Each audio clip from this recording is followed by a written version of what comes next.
TMC के पूर्व MLA के घर पर एनआईए ने रेड की है। शौकत मौला के घर पहुंची एनआईए की टीम। साउथ बामुनिया बम धमाके में जांच चल रही है। वोटिंग से पहले बम बनाते वक्त धमाका हो गया था। धमाके में गई थी एक शख्स की जान। बॉडी डिस्पोज करने के आरोप भी लगे थे। अब शौकत मुल्ला के घर एनआईए की टीम पहुंची है क्योंकि बमबाजी का मामला सामने आया था, एक शख्स की जान जाने का मामला सामने आया था और चूंकि बम का मामला था इसलिए एनआईए पूरे मामले की जांच कर रही है और एनआईए की टीम पहुंची है जिसमें उम्मीद है कि बहुत सारे सबूत अभी एनआईए जुटाने वाली है। तो टीएमसी के पूर्व एमएलए के घर पर एनआईए की टीम पहुंची है। शौकत मौला के घर एनआईए की टीम, ये तस्वीर आपको दिखा रखे हैं और जांच पड़ताल की जा रही है। साउथ बामुनिया में जो बम धमाका हुआ था उसमें जांच पड़ताल की जा रही है। बम बनाते वक्त ये धमाका हुआ था जिसमें एक शख्स की जान चली गई थी। और अब बढ़ते आगे, पंजाब के जीरकपुर में अवैध निर्माण के खिलाफ प्रशासन ने सख्त कार्रवाई करते हुए बुलडोजर चलाया।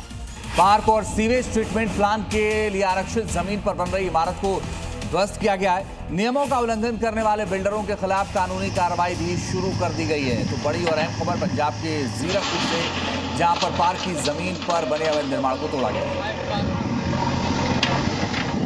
उत्तराखंड के उत्तरकाशी से एक रहस्यमयी गुमशुदगी का मामला सामने आया है। ट्रैकिंग के लिए गई बबीता पांडे बीते 5 दिनों से लापता है। रेस्क्यू टीमें लगातार तलाश में जुटी है लेकिन अब तक कोई ठोस सुराग नहीं मिल पाया है।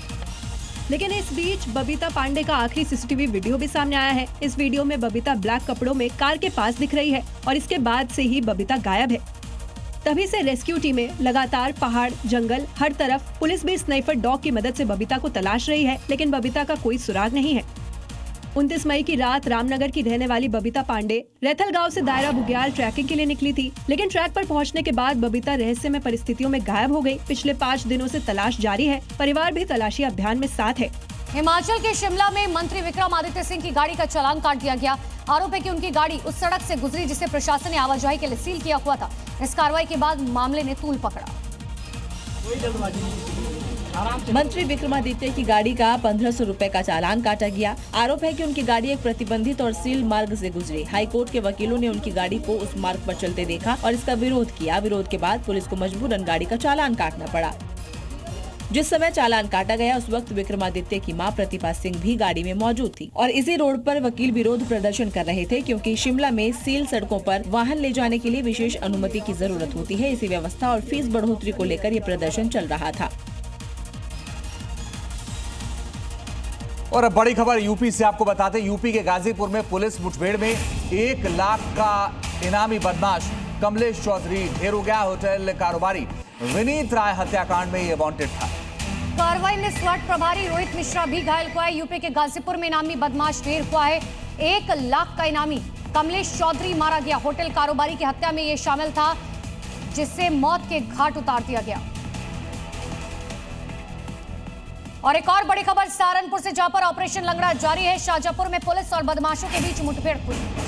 2 बदमाशों के पैर में गोली लगी है। मुठभेड़ में एक सिपाही भी घायल है। अकरम और रफीक पर लूट की वारदातों में शामिल होने का आरोप है। बदमाशों के पास से तमंचे और कारतूस बरामद हुए हैं।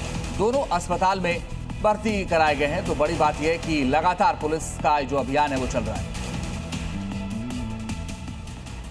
यूपी में पुलिस का ऑपरेशन लंगड़ा जारी है। गाजीपुर और शाहजहांपुर में पुलिस की बदमाशों से मुठभेड़ हुई। गाजीपुर में हत्याकांड के एक इनामी आरोपी को पुलिस ने मुठभेड़ में ढेर कर दिया। पुलिस मुठभेड़ में मारा गया आरोपी कमलेश चौधरी होटल कारोबारी विनीत राय हत्याकांड में वांटेड था और उस पर 1 लाख रुपए का इनाम घोषित था।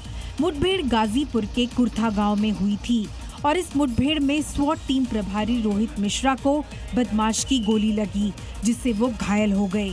उधर शाहजहांपुर में भी पुलिस और बदमाशों के बीच मुठभेड़ हुई। मुठभेड़ के दौरान जवाबी कार्यवाही में 2 बदमाशों के पैर में गोली लगी जिससे वे घायल हो गए। मुठभेड़ में एक सिपाही भी घायल हुआ।